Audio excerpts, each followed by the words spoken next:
Water, an inorganic, transparent and odorless chemical substance that covers 70% of the known Earth's surface. It is the driving life force behind the carbon-based organisms that flourish on our Earth. It borders and separates our lands and collects and solidifies at the inner and outer regions of our flat, stationary realm. God should have sent a message to the inhabitants of Earth and been precise and told them to watch the water, to meditate on its function and natural laws, because in their time a great deception would be cast over them, like a cold shadow of an unknown, nefarious king.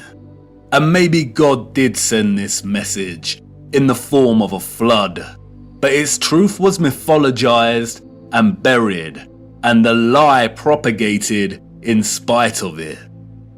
Resting water does not curve and convex.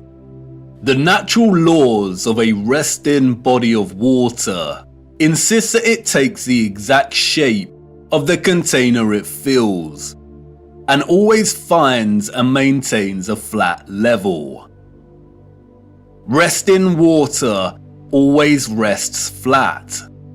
And watching the water when we sit at vantage points, when journeying above in planes, and before we take a sip from our drink, we must remember to never forget this law. Most of us instinctively understand the laws of water, and yet many continue their day-to-day willfully participating in the nonsensical, heliocentric hoax. But for us that know that our Earth is not a spinning planet in an infinite vacuum of space, the ones that have studied the sun diligently and realize that it is the sun that is moving and not the Earth, the ones that have plotted the illogical routes of flight paths on a globe model and concluded that the model is incorrect, the ones that know that the laws of density govern the rise and fall of objects and have studied vanishing points, the ones that have forsaken conventional telescopic lenses, pondered rainbows, sundogs, and the stars above us know that we reside within a dome firmament and there exists water above us, and the ones that understand that our entire enclosed Earth system is governed by electromagnetism, frequency, and vibration that emanates from a central magnetic North Pole. We are the ones that scratch our heads and wonder how on earth we got in this heliocentric mess in the first place. And if meditating on the stars in the water beyond our firmament long enough, and on the electromagnetism, frequencies and vibrations that make them twinkle through so many shades of vibrant colours and geometric patterns, one might perhaps, just perhaps, ask, is there something more to electromagnetism? Something that has been missed or overlooked? Something untold or hidden? Electromagnetism is a fundamental force of Earth. The electromagnetic field takes the form of a torus in which all electromagnetism, frequency and vibration flows. A toroid is a revolving surface that takes the shape of a donut. Toroidal inductors and transformers are central to generating electric energy. There are many ways in which electromagnetism can be produced. We've looked at some before. We know that a magnetic field can produce electricity, and that electricity can produce a magnetic field. It works both ways. Magnetism and electricity are inextricable. It is a dance of polarity. Electric charges either repel or attract each other. Magnetic poles attract or repel one another. For every North Pole, there is a corresponding South Pole. An electric current passing inside a wire creates a corresponding magnetic field outside of the wire. And an electric current is created in a loop of wire when it is moved toward or away from a magnetic field. Horseshoe magnets are powerful permanent magnets. Due to their shape, in which both magnetic poles are close together, a powerful, strong magnetic field is produced. The horseshoe magnet can also function as an electromagnet. The first ever electromagnet was invented in 1824, we are told, and was in the form of a horseshoe magnet. Its power was evident from the beginning. It weighed only 200 grams, but could lift 4 kilograms of iron. The key to the horseshoe magnet's power is the placement of its poles. You can see the magnetic field here, represented by the vector lines. If you look closely, you can see the concentration of the magnetic field is greater near the poles of the magnet. Since as far back as we can remember, we have been presented with and entertained ideas of the future. Not necessarily our future as individuals, but the future of humanity, technology, and society at large. Whether it is in the form of Hollywood movies, you know the ones, the action films, the science fiction sagas, and the animated kind, or literature, music, and art exhibitions. In these we see our technology taken to its limits. Crafts fly, computers live, robots help out, holographic screens decorate every room. Cities continue to grow upward into dominating skylines. Some can teleport, and space travel is now possible and the accepted norm. Outside of fiction, we also have sobering documentaries telling us where we are heading, usually featuring narration by an old man, lamenting the unstoppable path we are on. It's all very serious. We are destroying our planet, the only one we have. And we have political parties, non-governmental organizations, and the trusted voices and scientific, award-winning geniuses sharing similar messages. And really, when you look closer at both the fiction and the alleged facts, they all share the same underlying premise and principles. We are becoming so technologically advanced that the planet we reside on is no longer enough, or can no longer sustain our activity. The advanced artificial intelligence systems, the flying crafts, the breakthroughs in cloning and medical beds mean that the natural world has suffered as a consequence. And depending on the type of genre you are entertaining, the solution is either 1. For humanity to perish as a result, perhaps destroyed by the very artificial intelligence systems it created in the first place, or perhaps by a natural, lung-choking virus that has mutated and is sweeping the earth to restore natural balance. Or 2, for humans to say goodbye to their lonely little blue ball and head off into space in search of a new home. But you see, there is no globular planet, and there is no space, and therefore all visions of the future are purely fictional, and not particularly innocent.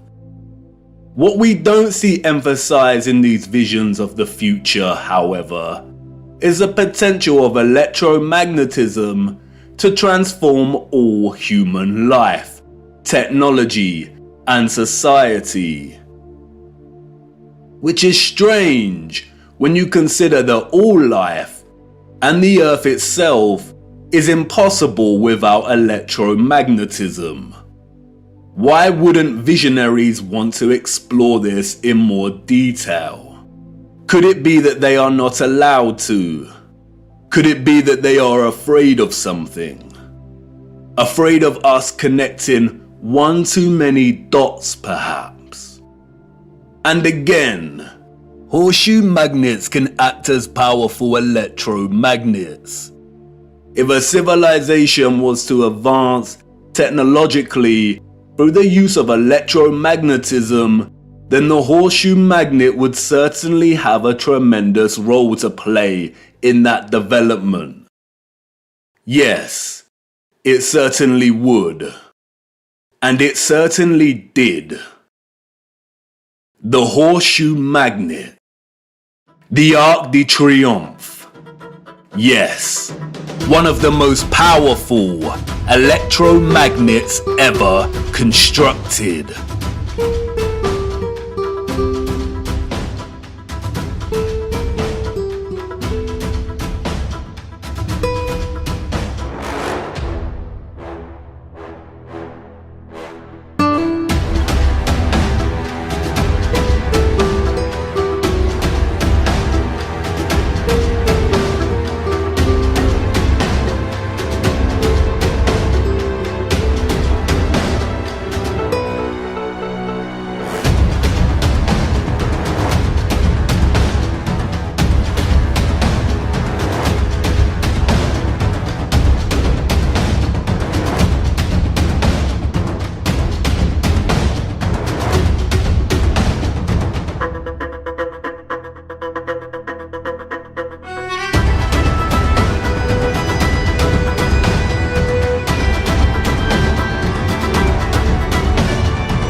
Welcome to the future. Except it's the past. The future came and went, and we missed it. The magnificent architecture we see throughout our realm, in which the official liars and controllers of our world have termed historicist, neoclassical, Renaissance, Gothic, and so on, all belong to one whole unified civilization.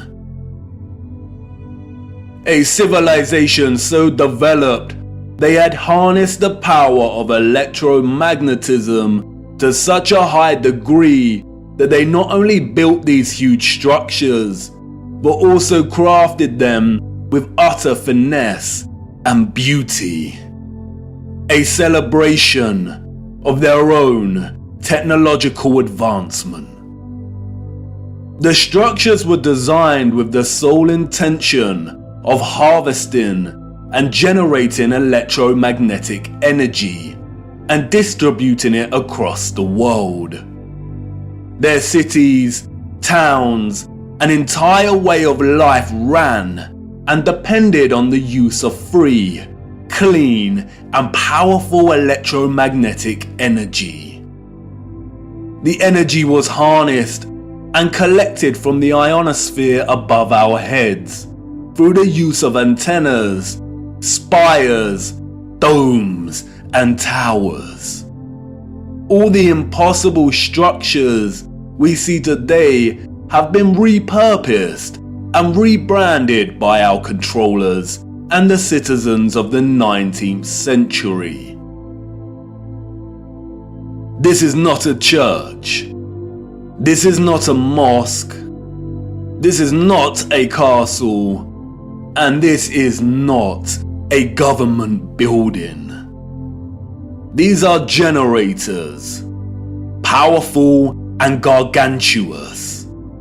They would collect and generate the electromagnetic energy, which was then stored in huge power stations and distributed and redirected by sophisticated, advanced structures, one of which is the huge electromagnet, or what we've come to know as triumphal arches. The energy was stored in batteries and capacitors, such as towers and obelisks.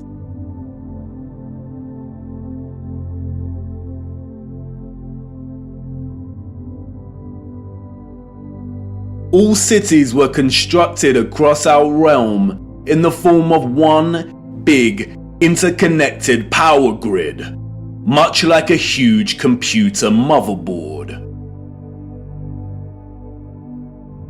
I already know what you're thinking. What?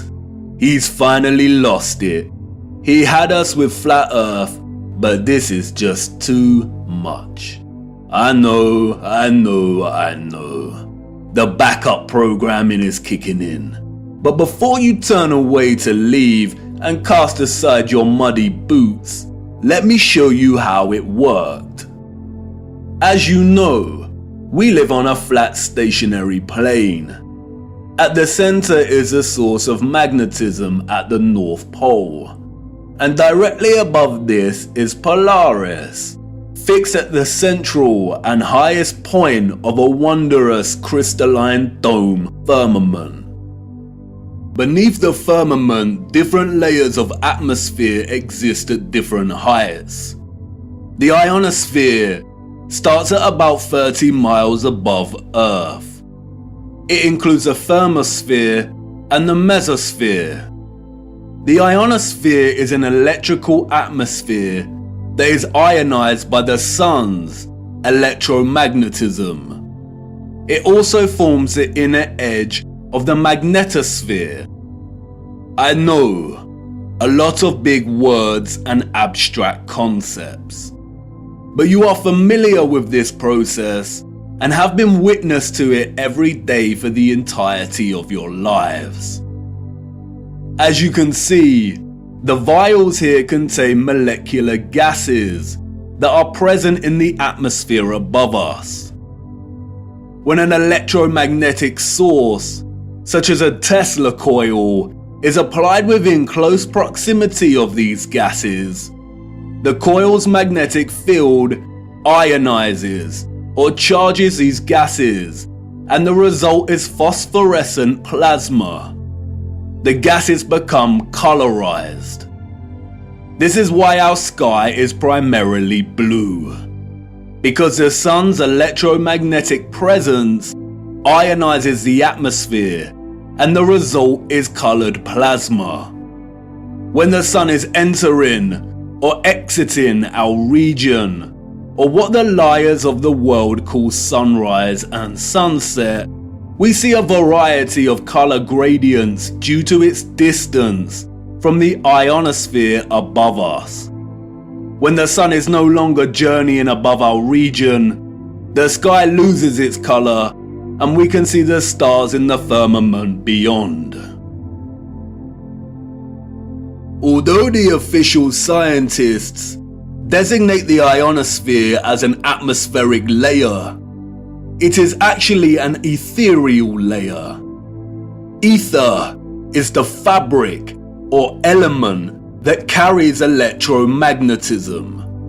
It connects everything in our realm. It is the fabric that makes the sun and moon and their concentric journey above our disk possible in the first place. Ether is the mysterious fifth element. It connects everything electromagnetically through vibrational energy. It is the glue, the web, the driving force behind absolutely everything. The four other elements, air, fire, water, and earth, only exist because of the ether. They are expressions of ether's vibrations. Cymatics is a good example of ether's presence. The frequencies fed through the Chladni plate make the sand or salt form precise and complex geometric shapes. The higher the frequency, the more complex the geometric pattern. But what is the conduit that takes the frequency's vibrations and allows the sand to take such shape? That is the ether at work. That's why we see fruits and vegetables that closely resemble cymatic patterns. It is the ether at work. All matter is ethereal, and the shape and form of that matter are different expressions of the ether, determined by frequency and vibration. Ether is the bridge between electromagnetic frequency and vibrational energy and the form of matter itself. You could call it the Holy Spirit of God. The historical and scientific discourse of ether is a deliberately manipulated one. The enemy introduced the truth only to discredit and subsequently bury it. Some of the alleged figures of the past have written on ether. The so-called Aristotle called it the fifth element. James Clerk Maxwell, the so-called father of electromagnetism, spoke of the ether, stating, "In several parts of this treatise, an attempt has been made to explain electromagnetic phenomena by means of mechanical action, transmitted from one body to another by means of a medium occupying the space between them." The undulatory theory of light also assumes the existence of a medium. We have now to show that the properties of the electromagnetic medium are identical with those of the luminiferous medium. The medium he refers to here is the ether. Albert Einstein and others successfully solidified the heliocentric model through fraudulent schools of scientific thought. But even Einstein could not deny the presence of ether. According to the general theory of relativity, space is endowed with physical qualities. In this sense, therefore, there exists an ether. According to the general theory of relativity, space without ether is unthinkable. For in such space there would not only be no propagation of light, but also no possibility of existence for the standards of space and time, measuring rods and clocks, nor therefore any space-time intervals in the physical sense. Even contemporary scientists, under the spell of heliocentrism, admit it is nonsensical to deny ether's existence. Today, the vacuum is recognized as a rich physical medium. A general theory of the vacuum is thus a theory of everything, a universal theory. It would be appropriate to call the vacuum ether once again. Returning to the ethereal ionosphere. As I said, this layer of ether above our heads is a constant sea of electromagnetism and is responsible for the colored plasma above that we call the sky. The source of its electromagnetism is the sun. It is because of this ionized layer that we get ionospheric lightning in the form of sprites, which in turn influence the thunderstorms below. An ion is a particle, atom, or molecule with a net electrical charge. Electricity is a continuous flow of ions. The electrolytes in our body are ionized. Everything is connected by electromagnetism and the ether. Our highly developed and sophisticated historical ancestors not only understood the workings of the ionosphere and the ether, but they had developed methods to masterfully harvest it as a fuel to power the entire Earth. And while the exact process by which they were able to extract the ether is deliberately hidden from us and remains unknown, the structural remains that humanity has since repurposed and reused as architecture offer us many clues as to how it all worked. The evidence is everywhere for those with eyes to see, and once you see it, it becomes so glaringly obvious that you'll kick yourself for never noticing in the first place. The matter is very complex, and it will take time to really flesh out.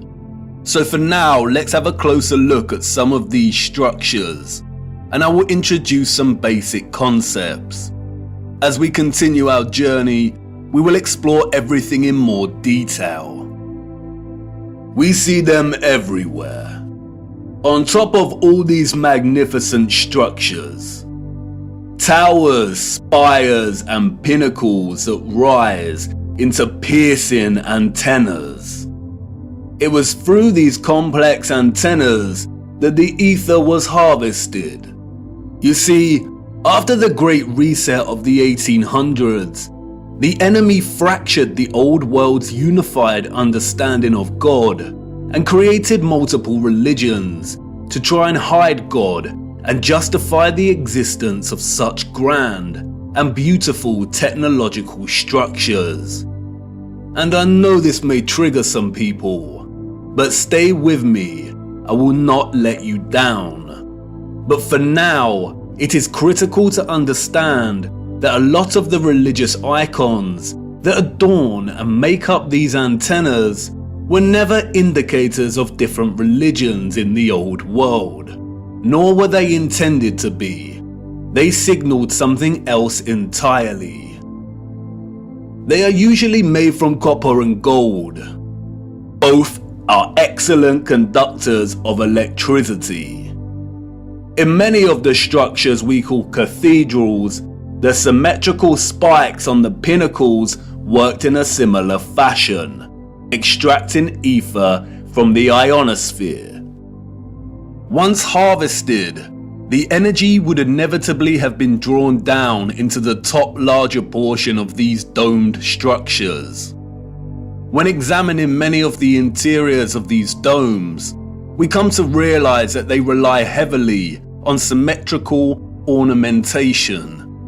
This is achieved by indentation or cavities in the masonry. In the world of electromagnetism, a cavity resonator works through symmetry to produce oscillation or vibration of energetic particles. Symmetrical shapes force energetic particles or ions to vibrate in a constant manner. Is this why we see perfect symmetrical ornamentation within the ceiling of many domed structures? It no doubt sounds absurd, but the majority of these structures also feature a smaller type of cavity resonator, or what is more appropriately termed cavity magnetrons, that offer some clarity as to the real function of these structures.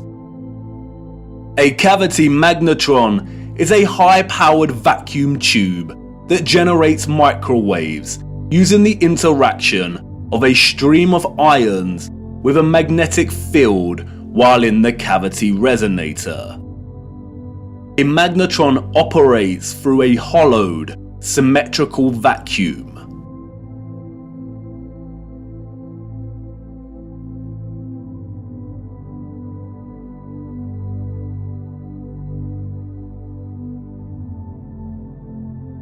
It emits powerful microwaves that can act as a source of free energy. If you break the symmetry or close the vacuum, it no longer functions. But can you see the resemblance? These structures were never intended to hold glass within them. The controllers added the stained glass to the rose windows to shut off the magnetron's function. They closed out instruments of free energy. And they are everywhere in these structures.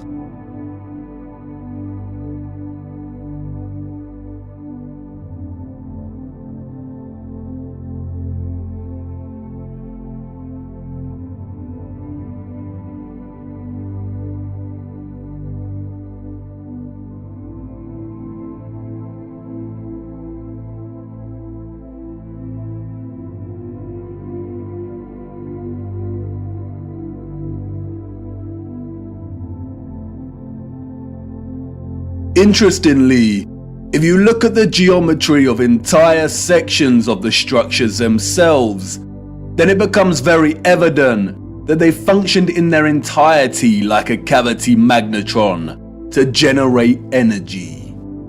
All cavity magnetrons consist of a central heated circular metal chamber in which the current leaves, and it's called a cathode. Look at that word. Cathode. Does it remind you of another word? Cathedral. Cathode. Like with everything else, they corrupt the truth and hide things in plain sight. The controllers removed most of the cathodes integral to these cavity magnetrons, but there are some structures today in which you can see traces of the old cathodes still present. The heavy reliance on symmetry and cavities within these structures is not coincidental. The symmetrical ornamentation would have worked in a similar manner, causing the energetic particles to vibrate in a constant manner. The flowers within the squares can be understood as similar to acoustic resonators, working to vibrate the ions. It is here that the energy would have been continually manipulated into vibrational and electromagnetic energy of specific frequencies. Really look at these magnificent acoustic resonators. Could you craft one of these by hand today, and at such height? Why would an underdeveloped people spend so much of their time crafting such perfect symmetrical ornamentation, especially if it had no function and was purely aesthetic? They wouldn't. The cavity resonators and magnetrons would have had to have worked in partnership with a central engine or reactor contained within all these structures. Both resonator and reactor are interesting words. Just like the words conductor, generator, creator, and the name Mercator, they all contain the word tor within their linguistic structure. They hold a linguistic memory and pay homage to the torus or toroidal field.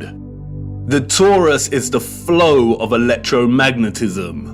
Without this flow of energy, there would be no life on Earth. No one can really know for sure, but some have suggested that the engine was probably similar to a fusion reactor. The traces of these engines can be found within all of the larger generators. The empty shell of where the engine used to reside is usually, but not always, octagonal. It's been right in front of our faces the whole time. The controllers remove the engines, sometimes repurposing the space as baptistries and bandstands, sometimes just leaving the base either barren or attempting to cover them up. We see these octagonal structures in cathedrals, government buildings, mosques, and detached bandstands. And unless they have been repurposed, these structures seem to hold no overall function. They do not contribute to the overall structure. They appear superfluous and unnecessary. Theories have surfaced that the engines or central technological mechanism was similar to a tokamak. And while I do not subscribe to this idea, which will become evident as to why later in our journey, for now we will use it for illustrative purposes. A tokamak is a powerful device that uses a magnetic field to produce plasma in the form of a torus. The contemporary tokamaks we see are used in thermonuclear fusion power. The tokamak's toroidal field, in conjunction with the vibrating ions from the ether, would have produced a highly conductive electromagnetic field of gases called plasma, just like our sun and ionosphere. If those of the old world used anything closely resembling a tokamak's capability, then the result would have been an abundance of free, powerful, clean electromagnetic energy that could fuel entire cities and the entire Earth. These were never churches, cathedrals, castles, and parliament buildings. They were all huge engine generators.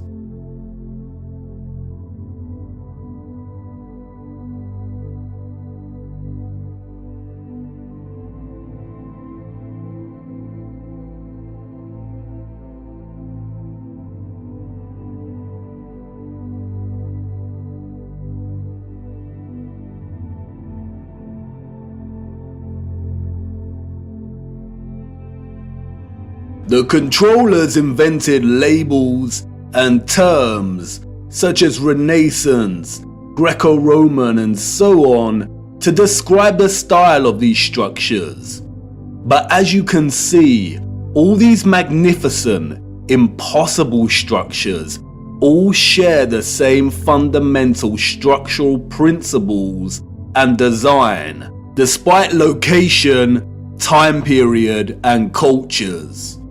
And this is because they were created with the sole purpose of generating energy. And just because these structures were never used for prayer and worship does not mean they were not holy sites. The civilizations of the past had a relationship with the Source and the Holy Spirit, or the Ether, like no other. And they paid homage, reverence, and thanks to it by constructing their generators with such splendor and beauty. And not only that, but they constructed the entirety of their structures, statues, and ornamentation in reverence of this gift, in reverence of the energy production that made their way of life possible in the first place. The laurel wreath, which the satanic controllers have corrupted in their appropriation of the symbol and redesignation of it to represent Apollo and Lucifer, is in fact a toroidal coil. And we see the toroidal coil throughout the old world's infrastructure, as simultaneously having both a function and a celebration of this function.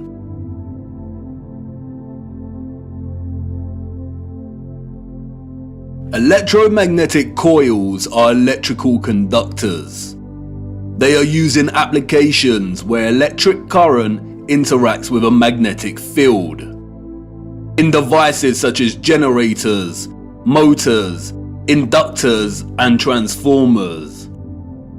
Most coils take the form of a toroidal coil or spiral.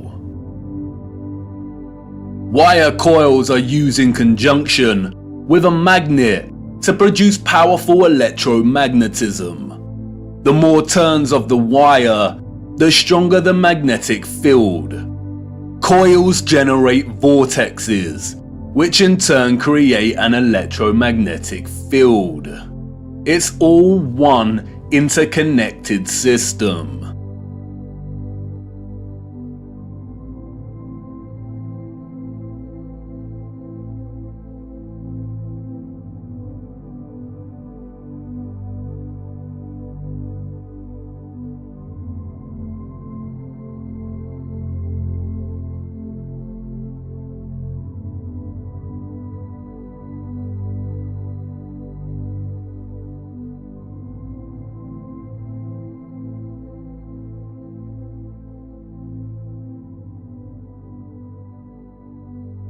And we see it everywhere. This is what columns and rotundas were used for. Powerful coils to generate electromagnetism and carry the current in loops.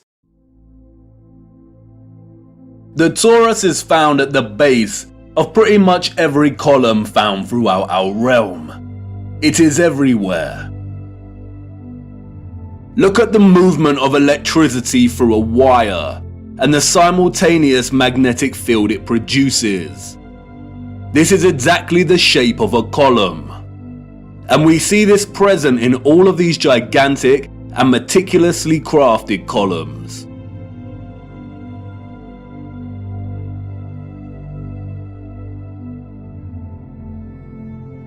This is why we see the magnetic field represented at the top of a lot of columns. It's the movement of the ions in the magnetic field. It's the movement of the toroid and the toroidal vortex.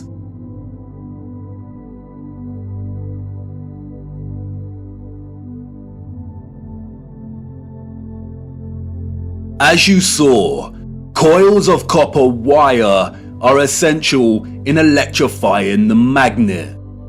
And I know what you want to say. That's great, but the columns and other structures you are referring to are made of stone. But you see, all of these impossible structures are made from a mixture of stone and metal. They used iron bars in their construction. Iron is magnetic.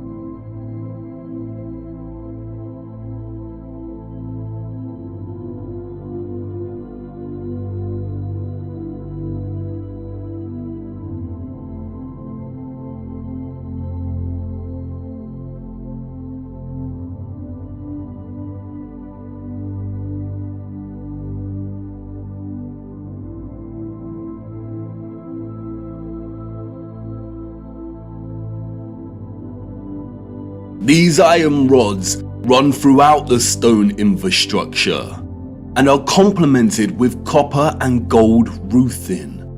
Copper and gold are strong conductors of electricity. Often we find entire statues, arches, domes, and roofing made from a distinctive blue copper. Furthermore, the limestone, granite, and dolomite stone is mixed with crystal silicon or quartz. Quartz has strong electric potential. The colonnades and arches we see everywhere were at once integral components to the overall electromagnetic infrastructure, while also constructed in geometric forms that mirror the flow of electromagnetic energy, such as coil loops, horseshoe magnetic fields, and toroidal vortexes. As with everything else constructed in the old world, they were both functional and crafted as a homage to that function. A lot of ethereal energy was stored in structures constructed from red bricks and concrete. Red bricks and concrete are excellent conductors of electricity. They operated as huge capacitors or batteries.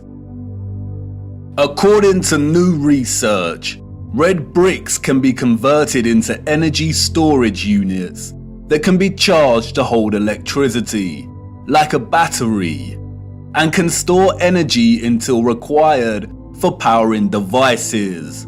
The key to this battery-like function inherent within red brick is the iron oxide. The development and use of red brick is so important, and we will be returning to this subject much later in our journey. The really big red brick power stations and batteries were designated and recognizable by their white stripes, such as St Pancras Railway Station in London, and many other famous structures. We still carry this red and white stripe designation of power stations today, and it is also an indicator for the magnet. Some were constructed of blue, black, and brown with white stripes. Towers, obelisks, and small clock towers functioned as the intermediate capacitors or batteries to store, distribute, and provide energy throughout the grid. The entire flat realm Earth was connected as one whole grid, a complex interconnected system of free energy production, distribution, and consumption. And this entire grid was destabilized and deactivated somewhere between the 17th and 19th century. Power grids like this do not function on a spherical mass. Our historical ancestors knew that the earth they walked upon was flat. This type of futuristic technological advancement is the result of a civilization knowing exactly what type of earth they lived upon. They were not subject to the same satanic deceptions and abuses as we are. They were not raised believing they existed on a lonely, globular rock spinning in the vacuum of space. The true, ethereal, electromagnetic properties of the earth were not hidden from them. They knew there was a domed firmament above their heads. They studied it. They imitated its properties and understood its central relationship with the entire ethereal existence of electromagnetism.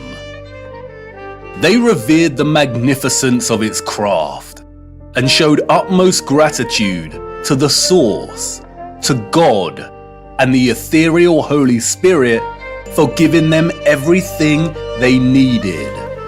Look. Domes.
Have you seen anything as overwhelmingly exquisite as this before? How have we lived our entire lives and not seriously considered the impossibility of these structures? How have we lived our entire lives walking amongst the skeletons of the future long forgotten? I know this is all a lot to take in, and I know that the picture has not formed properly in your mind yet. It is hard to imagine an interconnected electromagnetic power grid of this size across the Earth, and the technical nature of electromagnetism doesn't help. And I know that you're full of questions. Who were these people or beings that built these structures? Where did they go? And why were the power grids deactivated? What about all the religious iconography and art we see inside of the cathedrals and mosques? What about all the histories and photographs we have of the construction of these structures? What about the Romans and the Greeks? What about some of the grand mosques that have been constructed in recent times? And if what you're telling me is true, then how did they distribute and store all of this energy like you say? Was it similar to our Wi-Fi and radio signals? We will get to all of these in good time. We have barely scratched the surface. But for now, it is the last question that is important. How did they distribute and store all of this energy? And in what form? For you see, our sophisticated historical ancestors did something that we, as a society, have come to neglect. They watched the water, and they watched it closely, right here on Earth and up above, beyond the firmament. Come on, let me show you.